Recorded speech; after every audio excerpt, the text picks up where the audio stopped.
Assalamualaikum warahmatullahi wabarakatuh. Saya Muhammad Arif Rahman Hasan akan memaparkan hasil dari pembuatan proposal penelitian untuk tugas UTS mata kuliah metode penelitian yang kedua. Saya mulai saja. Untuk judulnya di sini ada tinjauan manajemen risiko prakonstruksi, pelaksanaan konstruksi dan pasca konstruksi pada proyek bangunan gedung.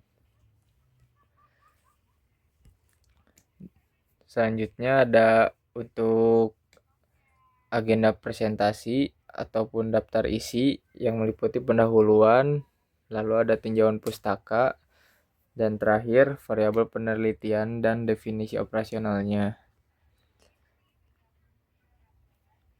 Latar belakangnya yaitu resiko yang terjadi pada proyek konstruksi tidak dapat dihilangkan dan dijauhi, tetapi resiko yang akan terjadi dapat dikurangi dengan penanganan dan solusi yang tepat agar risiko yang terjadi tidak besar pengaruhnya terhadap pelaksanaan pekerjaan. Risiko dalam proyek konstruksi masih dianalisis sampai masa pelaksanaan proyek konstruksi telah selesai. Berdasarkan latar belakang tersebut, saya selaku penulis mengambil judul Tinjauan Manajemen Risiko Prakonstruksi, Pelaksanaan Konstruksi, dan Pasca Konstruksi pada Proyek Pembangunan Bangunan Gedung.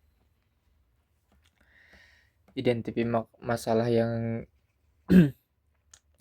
saya ambil yaitu permasalahan yang akan diidentifikasi dalam penelitian ini, yaitu untuk mengetahui resiko yang terjadi pada masa prakonstruksi, pelaksanaan konstruksi, dan pasca konstruksi, lalu menganalisis resiko yang akan dihadapi dan mencari solusi yang tepat dalam penanganan resiko yang terjadi. Rumusan masalah ya ada 3. Yang pertama, apa resiko yang terjadi pada saat masa prakonstruksi, pelaksanaan konstruksi, dan pasca konstruksi pada proyek pembangunan bangunan gedung. Lalu yang kedua ada bagaimana penilaian terhadap resiko yang terjadi pada masa prakonstruksi, pelaksanaan konstruksi, dan pasca konstruksi. Lalu rumusan masalah yang terakhir yaitu bagaimana penanganan atau pengendalian yang dilakukan dari resiko yang terjadi pada masa prakonstruksi, pelaksanaan konstruksi, dan pasca konstruksi. Tujuan penelitiannya yang pertama mengidentifikasi resiko yang terjadi pada saat pelaksanaan dan pasca konstruksi proyek. Lalu yang kedua ada melakukan penilaian terhadap resiko yang terjadi pada masa pelaksanaan dan pasca konstruksi. Lalu yang terakhir, melakukan atau memberi upaya pengendalian terhadap resiko yang terjadi pada masa pelaksanaan dan pasca konstruksi. Di sini saya mengambil batasan masalah, yaitu mengenai hasil yang dari tinjauan tentang manajemen risiko masa pelaksanaan dan pasca, dan penanganan atau pengendalian terhadap risiko yang terjadi pada saat masa prakonstruksi, pelaksanaan, dan pasca konstruksi. Selanjutnya, manajemen risiko.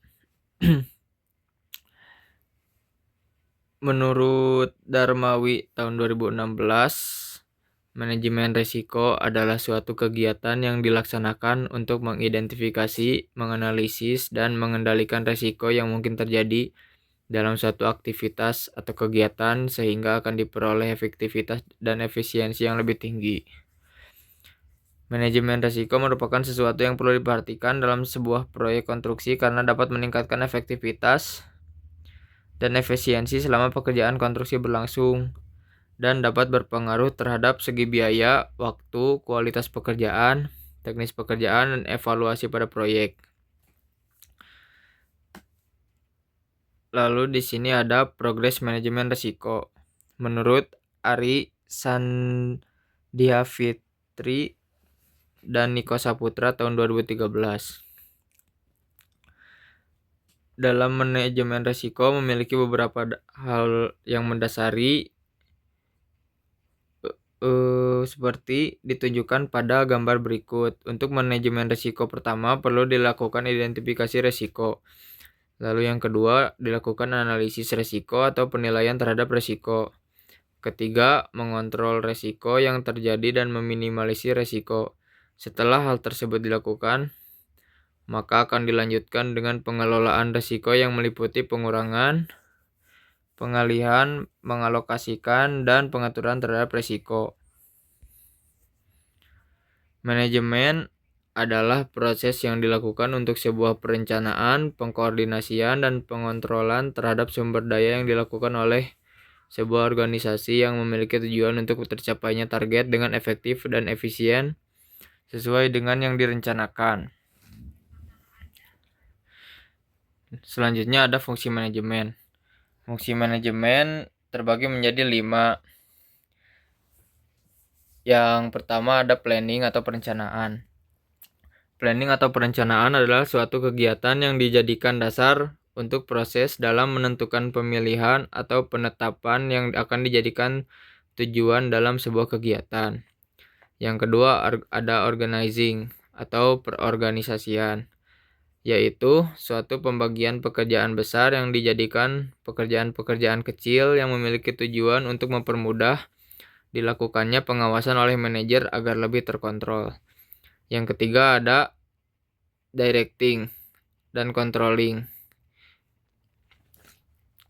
Directing dan controlling adalah tindakan yang dilakukan kepada sumber daya untuk melakukan pekerjaan sesuai rencana dan tidak melakukan hal yang keluar dari perencanaan.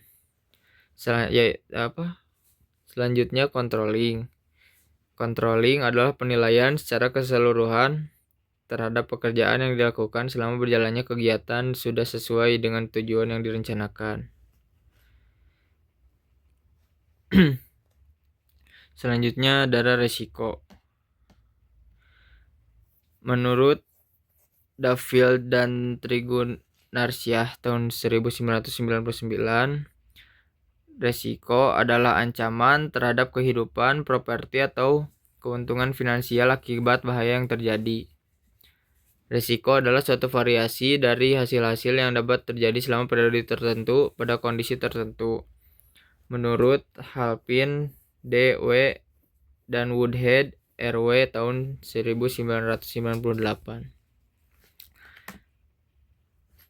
Tujuan manajemen resiko. Menurut Wiedemann tahun 1992, tujuan dari manajemen risiko adalah untuk mengenali risiko dalam sebuah proyek dan mengembangkan strategi untuk mengurangi atau bahkan menghindarinya. Di lain sisi juga harus dicari cara untuk memaksimalkan peluang yang ada. Manajemen risiko sendiri memiliki tujuan yaitu untuk meminimalisir kejadian yang akan berpengaruh terhadap keuntungan atau kerugian, untuk meningkatkan kejadian yang memiliki dampak positif dan mengurangi kejadian yang berdampak negatif terhadap pekerjaan. Tujuan tersebut akan berpengaruh pada biaya, waktu, mutu, dan ruang lingkup.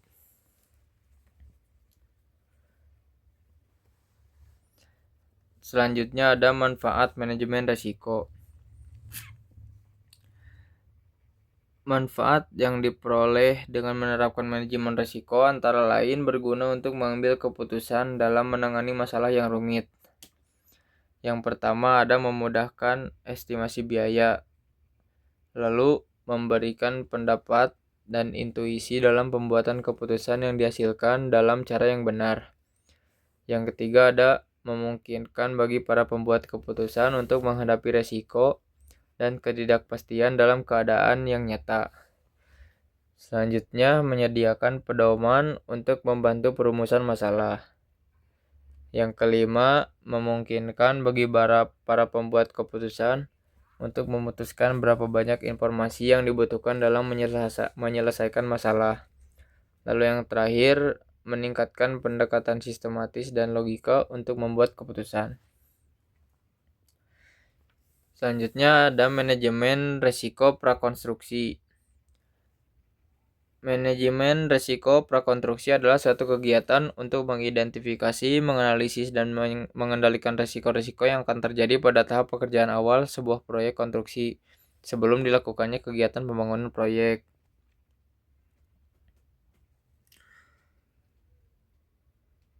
bertujuan untuk mengurangi kerugian yang dapat menghambat berlangsungnya pelaksanaan konstruksi. Lalu untuk mengetahui risiko terkecil hingga terbesar yang akan terjadi pada tahap prakonstruksi, serta mencari penanganan yang tepat untuk risiko yang akan terjadi sebelum pelaksanaan. Selanjutnya ada manajemen risiko pelaksanaan konstruksi pada saat pelaksanaan.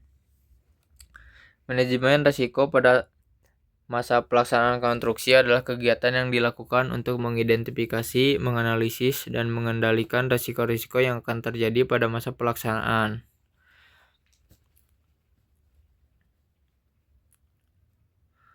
Manajemen risiko ini dilakukan setelah berakhirnya masa prakonstruksi yang bertujuan untuk mengetahui risiko yang terjadi pada masa pelaksanaan konstruksi, mengurangi risiko yang kemungkinan besar akan terjadi yang dapat menghambat jalannya pelaksanaan konstruksi berlangsung, dan mencari solusi atau penanganan yang tepat untuk mengatasi risiko yang terjadi selama masa pelaksanaan konstruksi. Selanjutnya ada manajemen risiko pasca konstruksi. Manajemen risiko pasca konstruksi adalah suatu kegiatan untuk mengidentifikasi, menganalisis, dan mengendalikan risiko-risiko yang terjadi pada masa pemeliharaan setelah kegiatan pelaksanaan selesai dilakukan. Manajemen ini memiliki tujuan untuk mengetahui risiko terkecil hingga terbesar yang terjadi pada masa tahap pasca konstruksi, serta mencari penanganan yang tepat untuk risiko yang terjadi selama masa pemeliharaan atau pasca konstruksi. Selanjutnya ada manajemen proyek. Manajemen proyek adalah semua perencanaan, pelaksanaan, pengendalian, dan koordinasi suatu proyek dari awal hingga berakhirnya proyek untuk menjamin pelaksanaan proyek secara tepat waktu, tepat biaya, dan tepat mutu, menurut Ervianto tahun 2005. Manajemen proyek memiliki tujuan secara khusus dan sasaran. Untuk mencapai usaha tujuan tersebut terdapat 3 batasan, yaitu yang pertama, tepat biaya.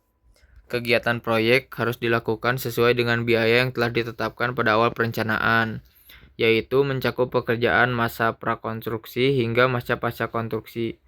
Yang kedua, tepat waktu. Kegiatan proyek harus dilakukan sesuai dengan waktu yang telah dijadwalkan pada awal perencanaan dalam bentuk prestasi pekerjaan. Lalu yang terakhir, tepat mutu. Pada kegiatan pelaksanaan konstruksi, perlu diperhatikan mutu yang digunakan harus sesuai dengan persyaratan yang sudah disepakati pada awal perencanaan oleh pemilik proyek atau owner.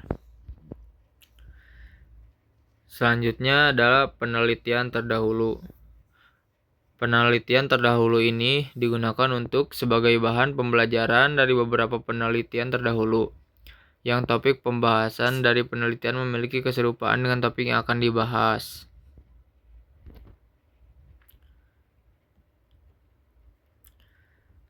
Selanjutnya, variabel penelitian dan definisi operasional. Variabel penelitian menurut Suharsimi Arikunto tahun 1998 mengungkapkan bahwa variabel penelitian adalah objek penelitian atau apa yang menjadi perhatian pada suatu penelitian. Dalam konteks penelitian ini, variabel disusun dengan mengacu pada komponen-komponen utama perencanaan manajemen risiko pada proyek konstruksi bangunan gedung. Lalu definisi operasional variabel atau DOV. Variabel independen yang terdiri dari 4 komponen kunci dalam manajemen risiko, yaitu risiko-risiko yang terjadi selama masa prakonstruksi, pelaksanaan, dan masa pasca. Kemudian dilakukan proses penyebaran kuesioner kepada pekerja-pekerja untuk mendapatkan tanggapan dari responden terhadap pernyataan-pernyataan yang ada dalam kuesioner. Lalu ada variabel dependen yang menggambarkan tingkat resiko dalam proyek konstruksi bangunan gedung. Variabel ini menjadi hasil yang dipengaruhi oleh aspek manajemen risiko tersebut.